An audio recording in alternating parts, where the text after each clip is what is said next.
5. Immediately he talks about the creation. He talks about the creation of insan. He starts off with men first, right? So he's talking to these two creations, and he said he created man from salsal min teen, right? Walaikum salam wa rahmatullah. Potter's clay. Potter's clay. And then it says, the next ayah, he says, وَخَلَقَ الْجَانَّ مِن مَارِجٍ مِن نَارٍ. And he says, and he created, again, khalaqa, the genies from smokeless fire, let's say. And we're not going to get into the discussion amongst the mufassirun. Some of them say it's from the red, the green, and the yellow fire. Some say it's from the smokeless fire. Is smokeless fire the strongest? The most repeated speech is smokeless fire. Okay? Very hot fire. What is the benefit in this mention? And he doesn't say between them. He mentions these two after that first part. Then immediately he mentions the two creations and how he created them. How he created us. The humans and the genies.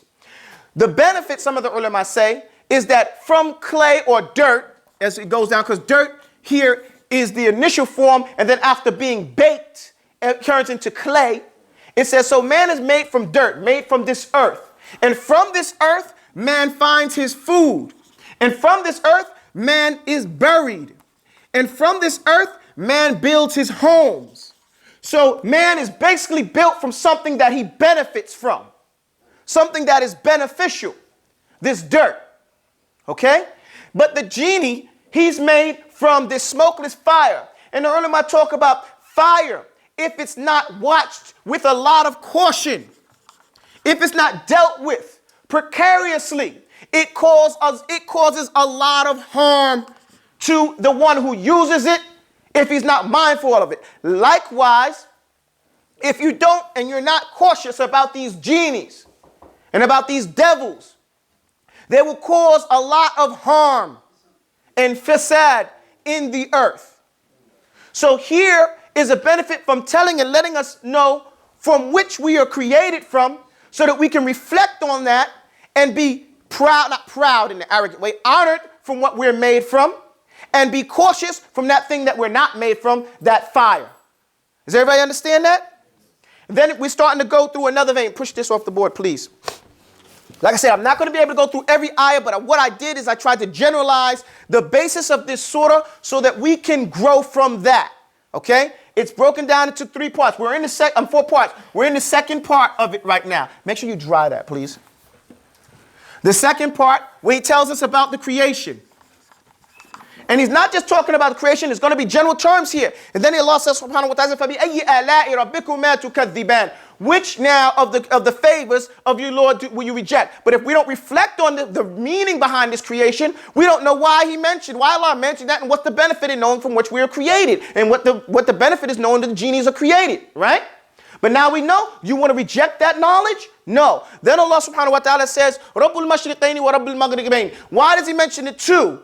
The mashriq, here we have mashriq, wal maghrib, okay?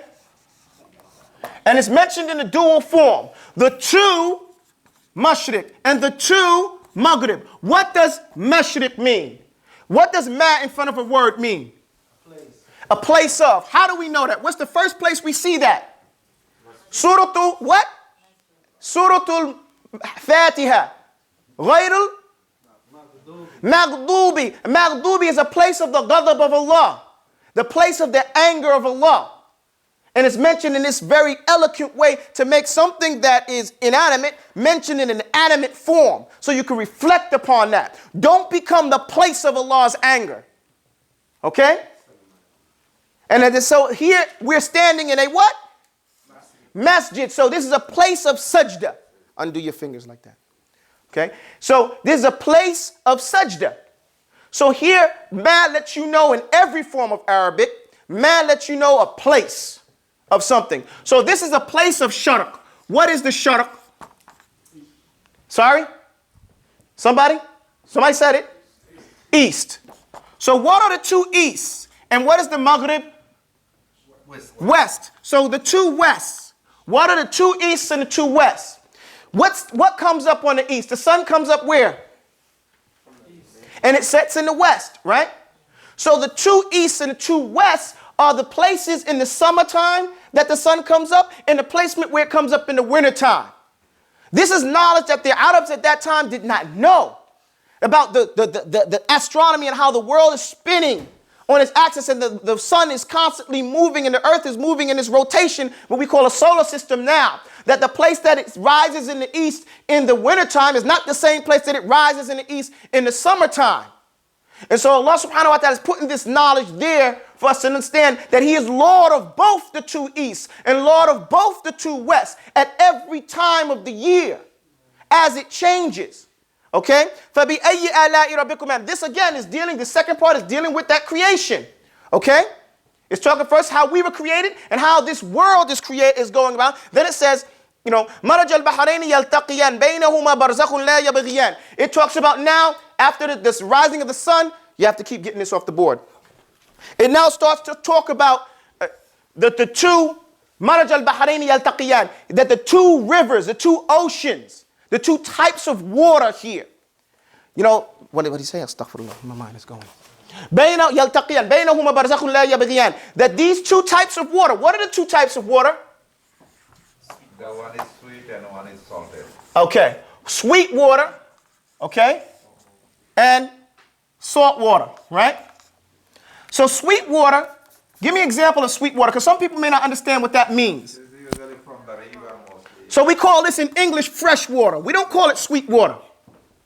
A lot of the translators say this is sweet water, and nobody knows what they're talking about if they speak English, because we're not taught that this is sweet water. We call this fresh water. Water that you can drink. So fresh water comes out of rivers, right? Fresh water is in lakes. This is the water that comes from the sky. All this type of water comes out of the sky. All over the world, and we can drink it.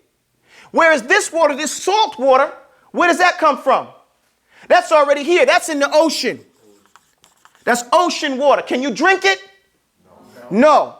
You can't without getting sick. But there's benefit in both. So the mention, again, we're dealing with the creation now in this part of Surat Ar-Rahmaan. The benefit from the rivers and the lakes and the fresh water is that we can drink it. Okay? We can drink this water. And there's other benefits that they run my mind right now. Let me see. I wrote some of them down.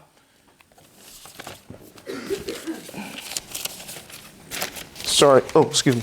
Yes.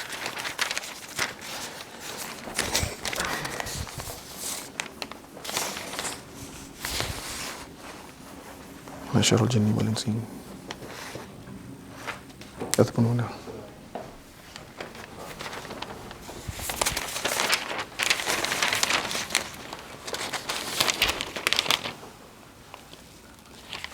I don't see it right off the top of my head. I don't want to look for it. But anyway, some of the benefits that we have from the fresh water is that we can drink it, okay? And from the salt water, it purifies the air.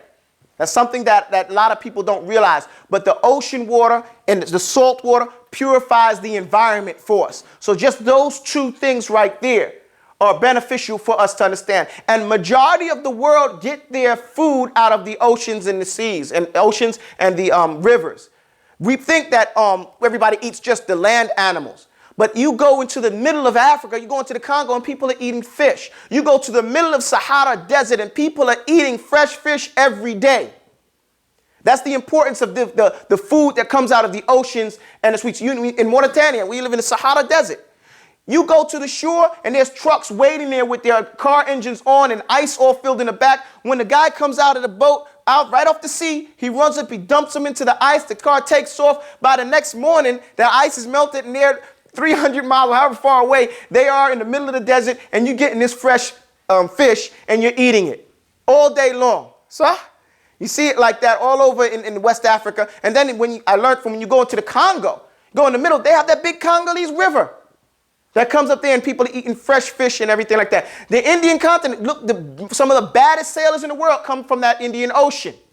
You know, so all over the world, and the world is 60% water. So the blessing that Allah says in this ocean, in this water, we can eat those things that come out of it. Whatever comes out of the ocean, that salt water. Okay?